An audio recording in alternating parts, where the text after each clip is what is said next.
తల్లి. ఏంటి నా ఛానల్ సబ్స్క్రైబ్ చేసుకుంటావా? ఓకే చేసుకో. లాల్ బహదూర్ శాస్త్రివి అడిగావు కదా, 4 వీడియోలు కూడా పెట్టాను, చూస్తావా? చూస్తాను. సరే.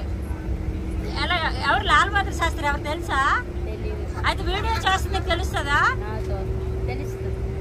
అతను లేరు ఫోటోలో. అయితే అతని దగ్గరికి వెళ్ళి చేస్తారా? అతని దగ్గరికి నేను వెళ్ళడం అవ్వదు, అర్థమైందా? అతని దగ్గరికి వెళ్తే మరి రిటర్న్ నేను రాను. పుస్తకాల్లో గట్రా అతని గురించి తెలుసుకోని అంటే అతను చనిపోయారు తల్లి.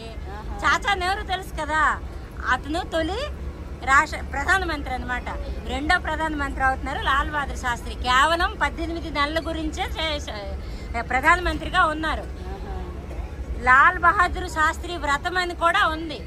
అంటే అప్పుడులో చైనాకి ఇండియాకి పాకిస్తాన్కి, ఇప్పుడు ఇండియా పాకిస్తాన్ యుద్ధం అవుతుంది కదా, అప్పుడు కూడా యుద్ధం అయితే కరువు వచ్చింది.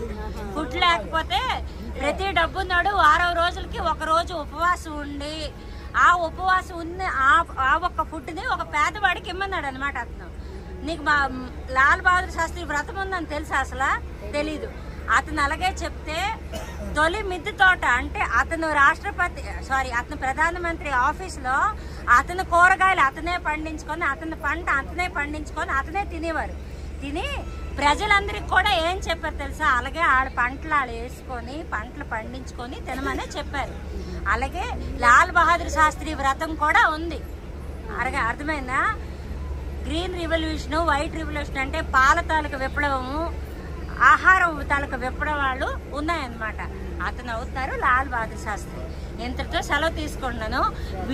ఎవరి వీడియో తీయడానికి కానీ, మనకి ఒకళ్ళ గురించి చెప్పాలన్నా, ఒకళ్ళ గురించి తెలుసుకోవాలన్నా పుస్తకం అనే ఆయుధం అంది ఉంది.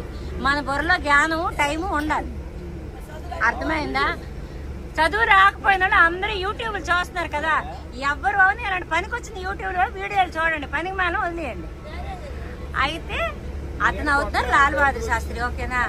ఎక్కువ టైం తీసుకున్నాను, ఎంతటితో సెలవు తీసుకున్నాను. Thank you. అదేనా?